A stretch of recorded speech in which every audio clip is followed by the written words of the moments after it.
Plant leaf, here we go. This video has been edited for the sake of making it short, but please pause as needed to be able to get all of the notes written down. Notice the paper, I'm just putting a little bit of glue just along the edges, not a lot, just a few dots of glue. And we're going to glue it in and we're going to write on it because we'll be writing off the edge of the page. Okay, so I'm putting it all the way down basically to the very bottom of the paper.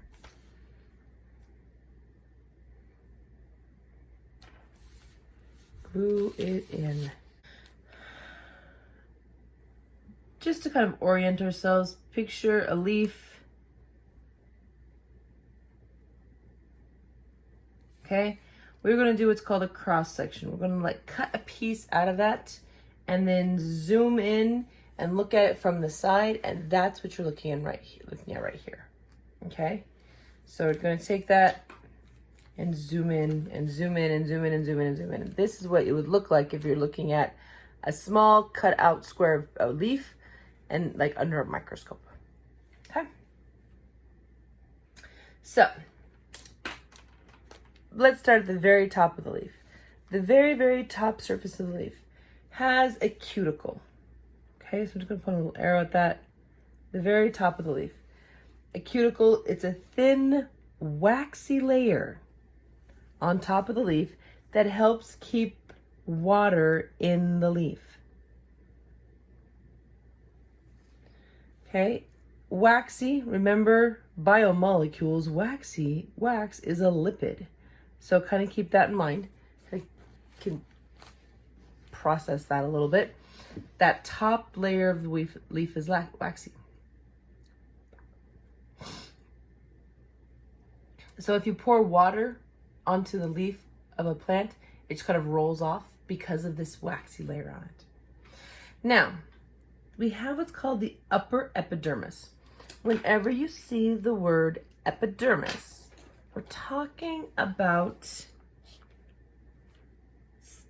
kind of like skin. So think of this as the skin on a plant.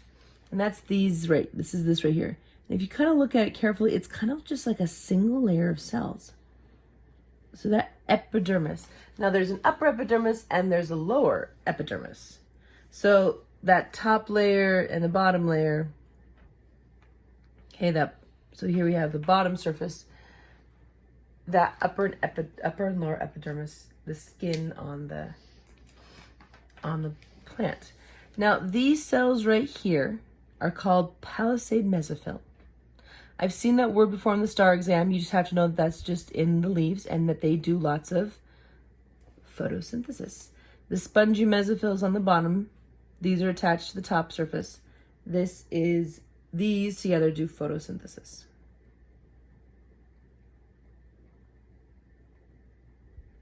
So all of these cells that are kind of lined up here, and these cells on the bottom. Now, we've also talked about before, on the previous page, we were talking about xylem and phloem.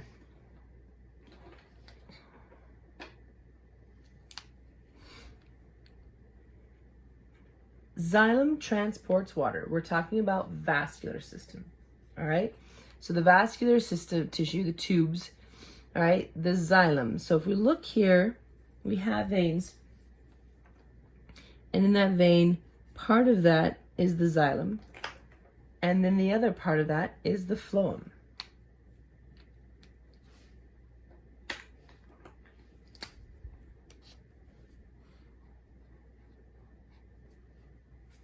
Okay, the xylem and the phloem together make up the tubes. The xylem transports water and minerals.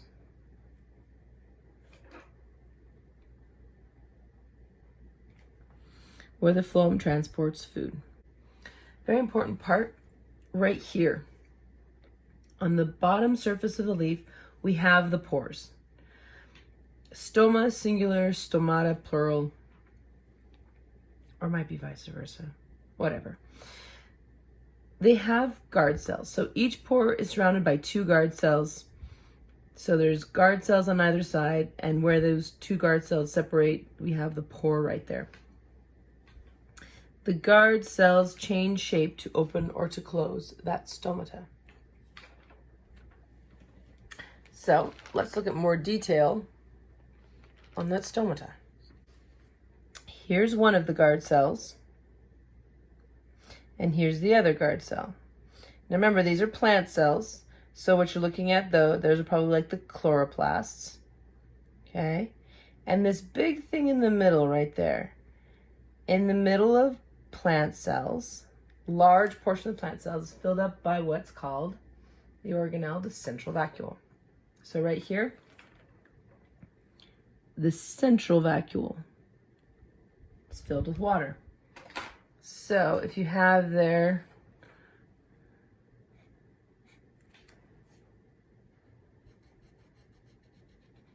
a marker, color those in.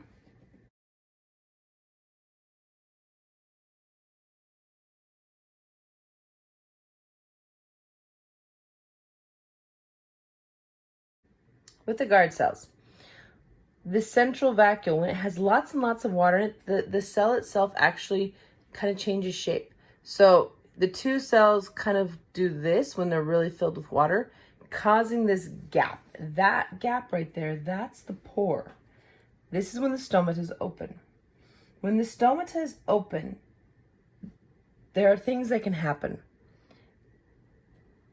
Out comes water vapor.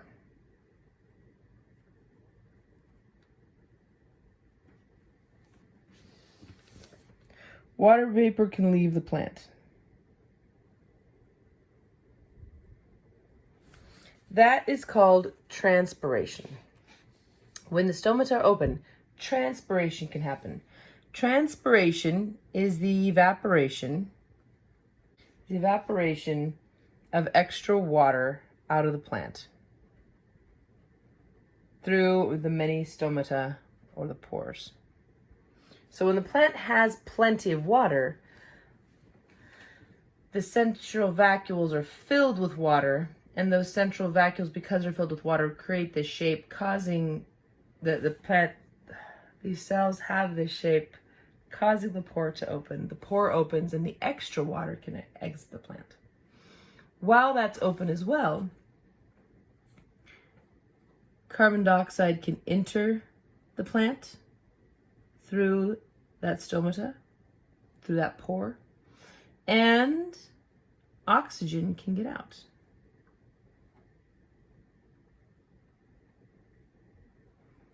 Oxygen can exit the plant. O2.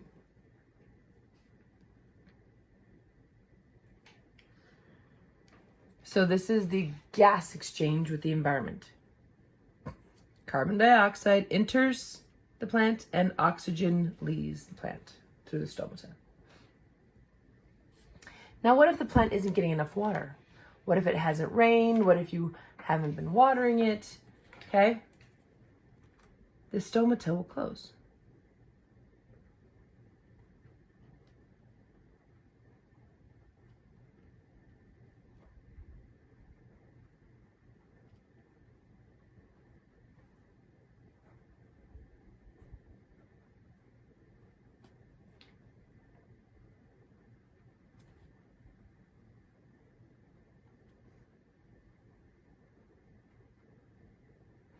And this is actually perfect because the stomata close, there's not enough water, so the plant can't get more carbon dioxide to do photosynthesis because it doesn't have enough water to do the photosynthesis. Over here,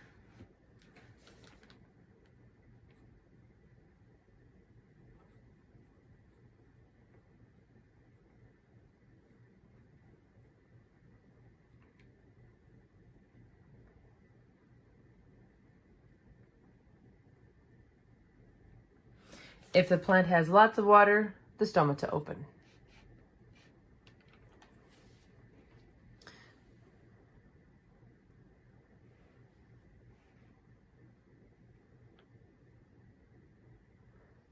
So that opening and closing of the stomata is how the plant regulates a lot of its metabolic activities because That determines how much water it has, will determine whether or not it can get more carbon dioxide to be able to do more photosynthesis and more growth. If not, the plant just stays in the kind of waiting for water.